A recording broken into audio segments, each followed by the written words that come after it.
की धरा पर बैठे हैं। कार्तिक बाबा षडानंद कार्तिकेय जी उनसे मिलने के लिए आए।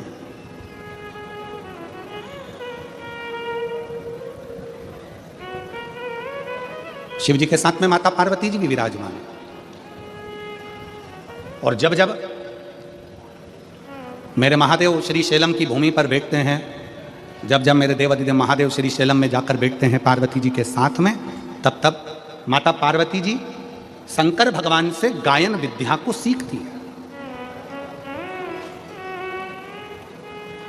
माता सरस्वती भी उस स्थान पर आकर बैठती हैं कि भगवान शंकर जब पार्वती जी को गायन विद्या सिखाएंगे, जब भगवान शंकर माता पार्वती जी को गायन विद्या देंगे, तब हम भी स्वीकार करेंगे।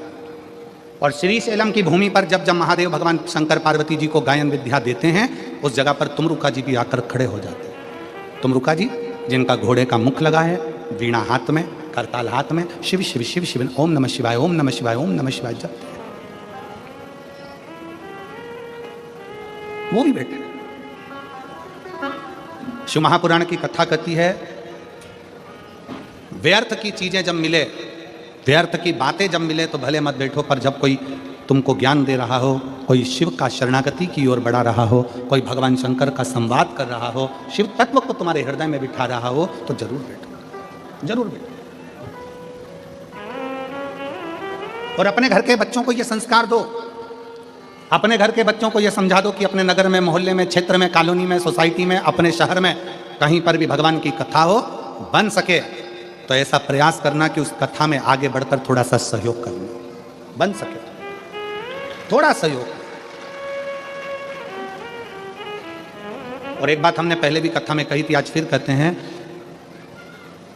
उपहार देकर बच्चों को केवल बचपन में खुश किया जा सकता है। बच्चों को अगर खुश रखना है, बचपन में उसको खिलौना दे दो, सामान दे दो, झुंझुना दे दो, मिठाई खिला दो, ये खिला दो, वो खिला दो, टॉफी ला दो, गिफ्ट ला दो, माला ला दो, उसका वीडियो गेम ला दो, उसको मोबाइल दिला दो, बच्चा खुश हो जाए। उपहार देकर बच्चे को केवल बचपन में खुश रखा जा सकता है, उपहार देकर बच्चे को केवल बचपन में खुश रख सकते हो, पर शिव महापुराण की कथा कहती है संस्कार देकर बच्चे को जिंदगी भर खुश रख सकते हो। पूरी जिंदगी बच्चे को खुश रखा जा सकता है, पूरा जीवन।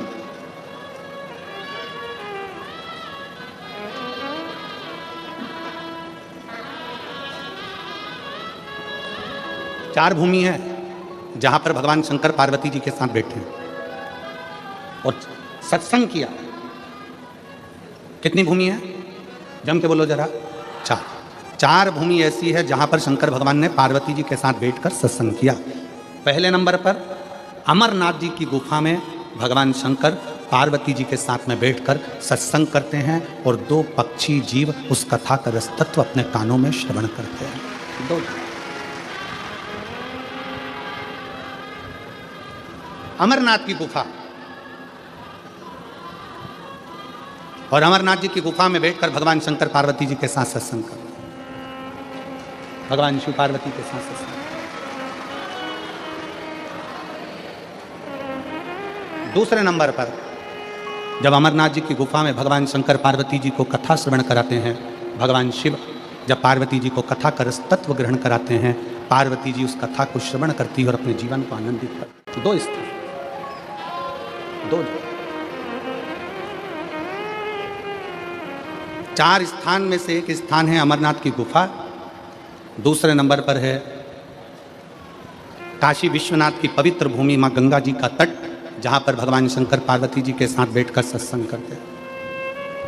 तीसरे नंबर पर है महाकाल बाबा की भूमि, महाकाल वन, मां छिपरा का तट, जहां पर भगवान शंकर बैठकर पार्वती जी के साथ सत्संग करते हैं। चौथी भूमि है श्री शैलम मल्लिकार्जुन, जहां पर भगवान शंकर पार्वती जी के साथ बैठकर सत्संग करते हैं, शिव चर्चा का स्मरण करते हैं। चार स्थान, और चार स्थान में भी चारों स्थान की मूलता है।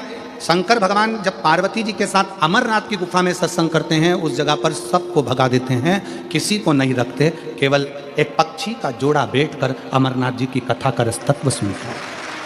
केवल एक पक्षी का, जब अमरनाथ जी की कथा में, अमरनाथ जी की गुफा में केवल शंकर और पार्वती दोनों बैठते हैं और सबको भगा कर केवल एक पक्षी का जोड़ा बैठकर कथा को सुनता है।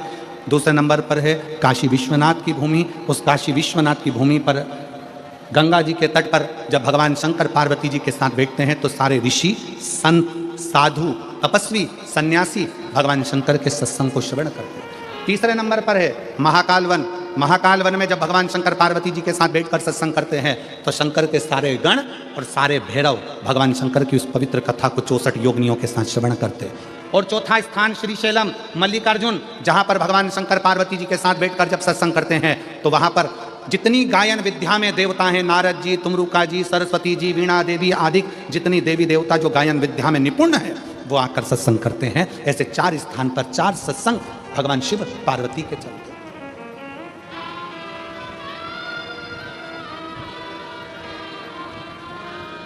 शिव महापुराण का एक नियम बड़ा प्रबल है। शंकर जी के शिव महापुराण का एक नियम वेद व्यास जी लिखते हैं, जिस समय पर बिंदु प्रेत योनि में चला गया, चंचुला देवी कथा को सुनने के लिए ईश्वर जी और गौरा जी के रूप में शंकर पार्वती को विराजमान कर देती हैं।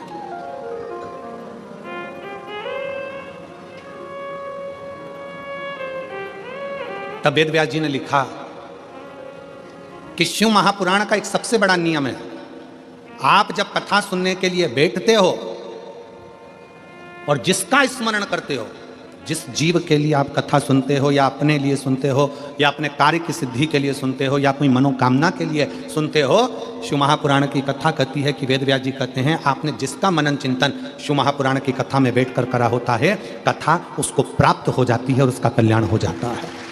शिव महापुराण का सबसे बड़ा एक आनंद है कि हम कथा में बैठकर जो स्मरण करें, हम कथा में बैठकर जैसा मनन चिंतन करें।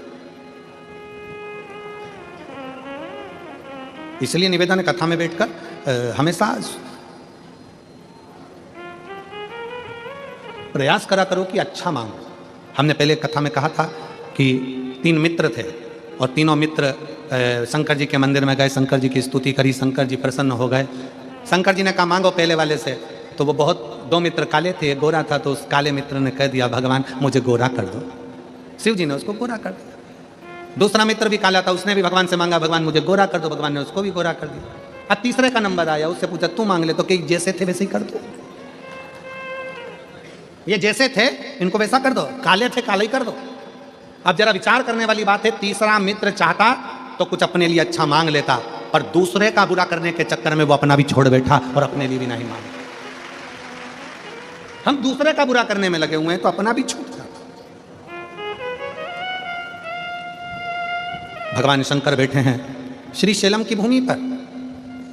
षडानंद कार्तिकेय जी उनके पास में आए हैं। षडानंद कार्तिकेय और शंभु शरने पड़ी मांगू घड़ी रे घड़ी, दुख काटो दया करी दर्शन शंभु शरणे पड़ी मांगू घड़ी रे घड़ी, दुख काटो दया करी दर्शन कार्तिकेय जी आए, बैठे। षडानंद कार्तिकेय जी ने भगवान शंकर जी के सम्मुख में एक प्रश्न रख दिया।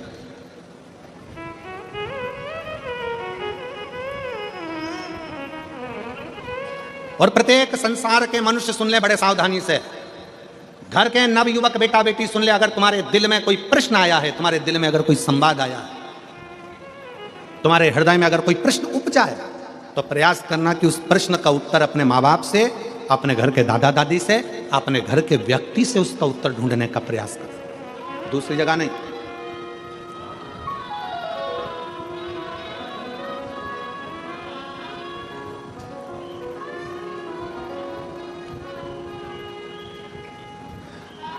एक बात हम कहने जा रहे हैं, हो सकता है कि कई लोगों को बुरी लग जाए, और वैसे भी हमारी बात ज़रा लोगों को बुरी लगती ज़्यादा है।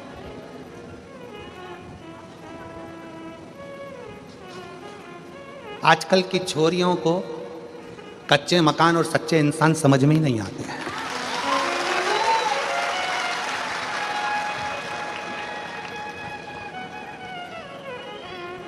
आजकल की छोरियों को कच्चे मकान और सच्चे इंसान समझ में नहीं आते। इनको तो जो 10 रुपए की चाउमीन खिला दे और 50 रुपए का बैलेंस डलवा दे और झूठी झूठी बातें करे, बस वो समझ में आते। झूठे, जिनके पास खुद गाड़ियां नहीं है, दूसरे की गाड़ी सुधारने के लिए आई थी, 50 रुपए का पेट्रोल डलवा के बुड़ करके गाड़ी सुधारने वाला व्यक्ति गाड़ी लेके आज की छोरियों को लेकर, सनातन धर्म को बर्बाद करने के लिए, सनातनियों की बेटियों को लेकर जब घूमने निकलता है, तो आजकल की छोरियों को, आजकल की बेटियों को वो झूठे, वो कपटी, वो बेईमान अच्छे लगते हैं, और जो सनातनी सच्चे हिंदू हैं वो अच्छे नहीं लगते।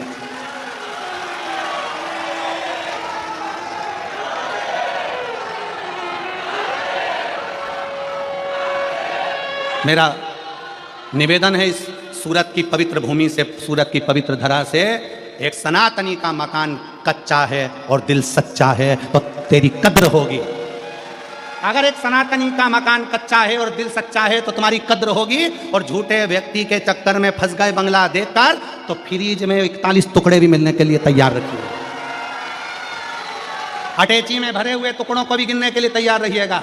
इसलिए निवेदन है, कच्चा मकान और सच्चे इंसान को थोड़ा सा परखिए, समझिए। ये सनातन धर्म कमजोर धर्म नहीं है, जिंदगी में आदर करना सिखाता है, सत्कार करना सिखाता है, इसको पहचानिए। हम जानते हैं हम बोलेंगे और लोग बवाल मचाएंगे, लोगों को काली मिर्ची जरा ज़्यादा लगती है। और शिव तत्व शंकर को पहचानिए। जब जब नवयुवक को, मेरे षडानंद कार्तिकेय जी के हृदय में, मेरे कार्तिक बाबा के हृदय में जब कोई प्रश्न उपजा तो उन्होंने अपने पिता से कहा, कोई प्रश्न उपजे अपनी माता से कहा। आज के ज़माने में अंदर कोई बात उपजती है तो सबसे पहले हम पूरे मोहल्ले में कह देते हैं, पर अपने घर में रहने वाले व्यक्ति को बता नहीं पाते, क्योंकि हमारा विश्वास दृढ़ नहीं हो पाता, हमारा भरोसा दृढ़ नहीं हो पाता। मेरा बेटियों से, मेरे बेटाओं से निवेदन है, तुम्हारे मन में अगर कोई भाव है तो पहले अपने माता पिता से कहो, पापा ऐसी बात है, मम्मी ऐसी बात है। हम पूरे मोहल्ले को बता रहे हैं, हम अपनी सहेलियों को बता रहे हैं, अपने दोस्तों को बता रहे हैं, अपने फ्रेंडों को बता रहे हैं, सबको बता रहे हैं, पर वो अपने घर में रहने वाले व्यक्ति को नहीं बता पा रहे।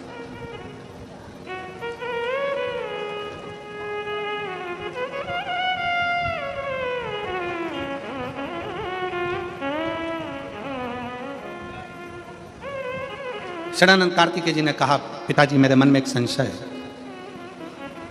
प्रकृति बदलती है, समय बदलता है, घर बदलता है, वृक्ष की पत्तियां बदलती है, फूल बदलता है, जमीन बदलती है। जो प्लाट खाली पड़ा एक दिन में मकान बन जाता है, मकान बना हुआ भी एक दिन खंडर बन जाता है, सब बदलता है। व्यक्ति बचपन में अलग दिखता है, जवानी में अलग दिखता है, बुढ़ापे में अलग दिखता है, व्यक्ति का शरीर भी बदलता है। षडानंद कार्तिकेय जी ने कहा, पिताजी प्रकृति बदलती है, जमीन बदलती है, घर बदलता है, इंसान बदलता है, सब कुछ, व्यक्ति का स्वरूप बदल जाता है, रंग बदल जाता है, ये सब कुछ बदलता है। पर प्रकृति भी समय पर बदलती है, फूल भी समय पर बदलते हैं, पत्तियां भी समय पर बदलती है, जमीन भी समय पर बदलती है, प्लाट भी समय पर बदलता है, मकान भी समय पर बदलता है, समय भी समय पर बदलता है। कार्तिकेय जी ने कहा, पिताजी मेरे मन में एक संशय है कि सबसे जल्दी तुरंत कौन बदलता? तो शंकर भगवान ने कहा, इंसान से ज्यादा कोई नहीं बदलता, इंसान से ज्यादा कोई नहीं बदलता। थोड़ी देर में कैसा है और थोड़ी देर में कैसा होगा, थोड़ी देर में उसका व्यवहार कैसा है, थोड़ी देर में कैसा होगा, क्या कहता है, क्या करता है, मनुष्य से ज्यादा जल्दी कोई नहीं बदल सकता। समय की समय पर बदलता है, प्रकृति भी समय पर बदलती है, पत्तियां भी समय पर बदलती है, वृक्ष भी समय पर बदलता है, पर इंसान का भरोसा नहीं, यह कब बदल जाता है। इसलिए शिव महापुराण की कथा कहती है कि इंसान पर भरोसा करने से अच्छा है कि उस परमात्मा पर भरोसा करो जो कभी बदलता नहीं है, वो अजर और अमर है, वो अजर और अमर है।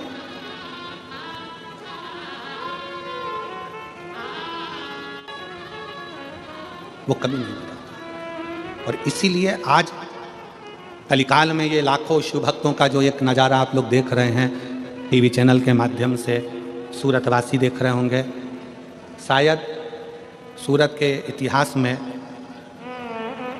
पहली बार ऐसा कोई शिव महापुराण का दिव्य और भव्य आयोजन होगा जिसके पहले दिन कथा में 8 लाख से ज़्यादा शिव भक्त पहुँचे।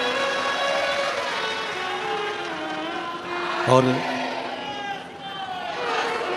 कथा विराम होने के बाद यहाँ से निकलने में भी लोगों को इतना समय लगा कल, पर आज मैं यहाँ के कलेक्टर महोदय को, यहाँ के एसपी महोदय को, यहाँ के एसएसपी, डीआईजी, आईजी, कमिश्नर, सूरत, गुजरात के सभी collector, SP, SSP, DIG, IG महोदय, उनको धन्यवाद देता हूँ, पूरी प्रशासन को धन्यवाद देता हूँ, जिन्होंने बहुत अच्छी व्यवस्था आज पूर्ण रूप से संभाली और बहुत अच्छी तरह से कल भी संभाली, आज भी उन्होंने पूर्ण व्यवस्थाएं बहुत अच्छी संभाली। एक बार यहाँ के कलेक्टर महोदय, एसपी, एसएसपी, डीआईजी सबके लिए साधुवाद है, बहुत बहुत पूर्ण व्यवस्थाएं संभाल रहे।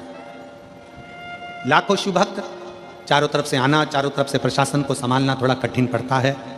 और प्रयाग में तो महाकुंभ है, और सूरत में भी यह कुंभ कोई छोटा मोटा नहीं है, यह साधारण नहीं है। यहाँ भी शिव भक्तों का वही कुंभ है। और कल युग में शिव युग आया, महादेव ये तेरा रचाया है। कल युग में शिव युग आया है, महादेव ये तेरा रचाया, महादेव ये तेरा रचाया है। माँ जी ने भगवान विष्णु ने एक बड़े से पर्वत को घुमाना प्रारंभ किया,